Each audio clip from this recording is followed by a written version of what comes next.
Hey guys, have a bit of a story to tell. So Trimble released earlier in October the X9 Core and X9 Premium.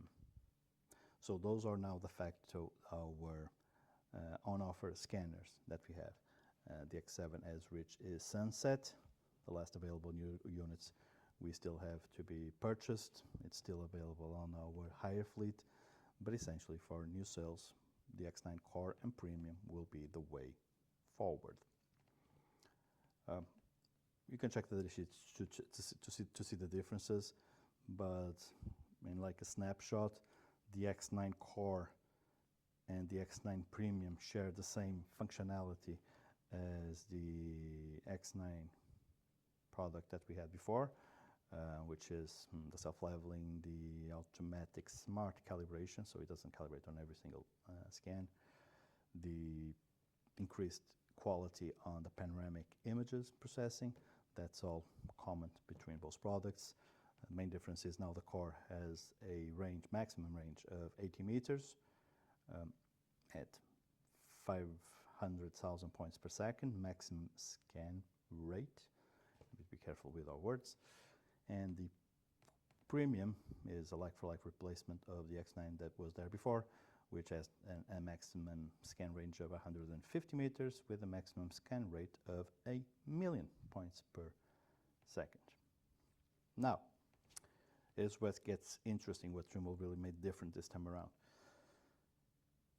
You can get both of those scanners, so scanner, tablet, software. Let's call it this combination of solutions, scanner, software, scanner, tablet, software. You can get them as perpetual, so straight up buy it, as it's always been the case within the industry, so in the traditional sense. Or you can have a term license on them, otherwise known, or some people refer to those as subscriptions. Subscriptions on scanners, Caesar? Oh no! Yes, I'm talking to myself. It's something that I do every now and then. Hey, we all need some expert advice. Let me be clear. So perpetual licenses are very much still available, yeah? Term licenses are optional, or it's a choice that we are offering to our customers. Let's put that to the side for a second, but let me tell you why this is interesting, yeah? Because now you can actually get a perpetual X9 Core, year one, on finance, however you choose to get it.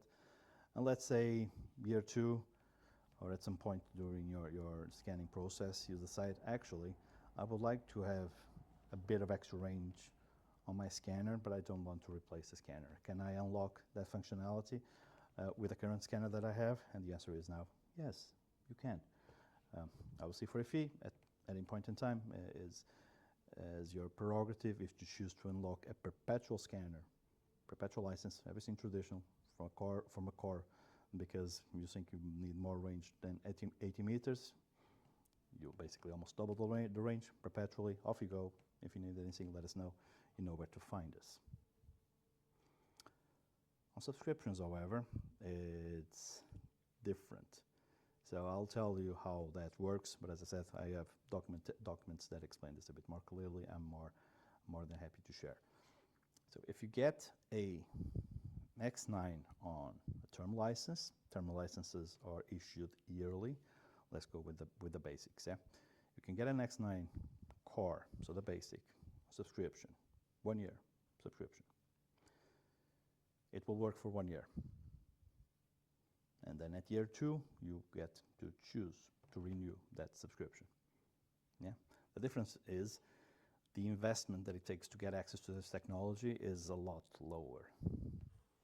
It's a lot lower to get access to this technology, you know, on subscription. But then there's the flexibility that this gives you. Yeah. So you can get a subscription for the car in year one. Year two, you can choose whether to keep that subscription or go perpetual. Your choice, no problem at all. You can choose to upgrade from a Core to a Premium. No problem at all, either subscription or perpetual. You have full control of that. So there's all of these permutations in terms of upgrading from subscription to perpetual and back and forward. This is all possible with a singular exception, that if you get an X9 Premium on perpetual, as in the very best product that you can get, perpetually licensed, you can't then flip it to get a core, as in a downgraded product, and expect a refund. It was like going to the car manufacturer. I want to buy a Ferrari, but a year from now I want to replace that Ferrari with a Fiat 500 Cinquecento, and please can I get a refund? No. That's not going to work like that. But every single other, basically, permutation, that's totally available to you now in terms of flexibility. That's okay. And I get the elephant in the room usually, because I've been doing this for a bit of time as well. Subscriptions on scanners or whatever. It's just the manufacturer trying to squeeze more money out of people. Not so much in this case. The more I looked into this, the more I am thinking more about it. Because actually, you can get now, if you choose to go subscription year one, again, totally up to you. Perpetual is available, and if you don't like subscription in year two, you can change it to perpetual. Totally fine. But if that gives you is the initial investment to get access to a premium scanner, it's a lot lower, and it's a lot lower insurance cost on that product as well, because now you're only insuring the hardware, whereas the software that goes along with it. So to make the scanner work and to have the software on the tablet, that's a considerable part of the investment that is not necessarily part of the insurance anymore. Why am I telling you this? Because actually I worked a bit with Trimble to understand what would happen in the unfortunate event that if you have one of these new X9 scanners that have a term license based stolen, what would happen then? And what would happen is, if a scanner gets stolen, here's how the process should work, unfortunately. Or fortunately, you tell me. If a scanner gets stolen, from a technical point of view, the customer would report this scanner stolen to us. We would flag it on the system that scanner is stolen. We would lock the subscription license for the scanner on the system. When it reaches the end of the term of the license, the scanner will get bricked. It will not work. There's no license on it for it to be able to work. The X9s and X7s, all they have this feature that it enables people to use it without a tablet as a push button operation only. That would not work either. That would not work. You cannot buy a different tablet from a different manufacturer somewhere and connect it and expect the scanner to carry on working. That will not work once you reach the end of the term. You will not be able to buy a new subscription license from us or from any other Trimble dealer because it's been reported stolen. It will not work, period. Which then becomes a really nice, interesting theft deterrent device, isn't it? Because if you can claim, and we can, if you buy a scanner on a term license and you don't renew that license by the end of its term, there's a 2-day grace period, by the way, just to avoid actual customers, paying customers that forget to renew the license or something wrong happened. There's a 2-day grace period to sort that out. It's fine. But it will break if it doesn't get renewed, and there's nothing anyone can do, and there's nothing any criminal can do about it. There's no tracker to remove. There's no kill switch to remove. There's no interface display on the scanner that people can play about. The other frequently asked questions: is there a way to Is there a way to turn back the clock on the scanner so that it enables the license? No, there isn't a way. It's days. You have days on the scanner. It's not dates. It will not work from the 1st of January to the 31st of December. No. You have 365 days of usage, consecutive days. It matters not what day of the year is. You can flip it back and forward. It's days, consecutive days of use or not. Yeah. So it will get bricked, which then means you're only insuring the scanner for the all amount of the hardware. You report it stolen. You give us proof of stolen, and in the event of being stolen, you'll be able to actually transfer the existing software licenses for the scanner and the tablet to a new device, if you choose to do so, and carry on working. Yeah, and whoever got your device will figure out that actually it becomes a brick at the end of the term.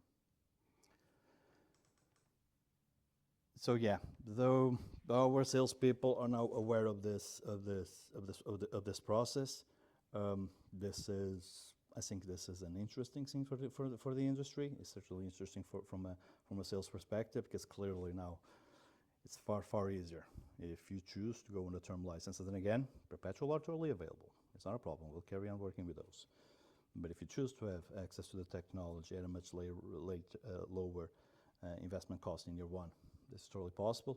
And if you're thinking about instrument scanner theft, it's a concern for you. If that's a concern, actually, there's a way we can actually fight back.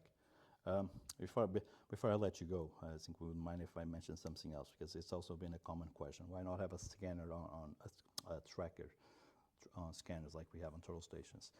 Well, there's a few technical problems with that, but also some legislation problems with that as well across Europe and the world that we need to overcome. But also, what I've been hearing from the customers is that the optics of a tracker, mainly on total stations, is that these rings, let's call them this way, of people that are in the instrument theft arena have become actually quite good at removing these trackers and still enabling the functionality of capturing data in total stations. Whether this is true or not for all of the manufacturers of instruments, I won't go into that, but the optics are trackers don't work as well as they should as an instrument deterrent device. What I'm suggesting is take that entirely out of the equation. No tracker, no additional device, no SIM card, no internet access. If it doesn't have a license on it, by the end of the term, it gets bricked. End of story.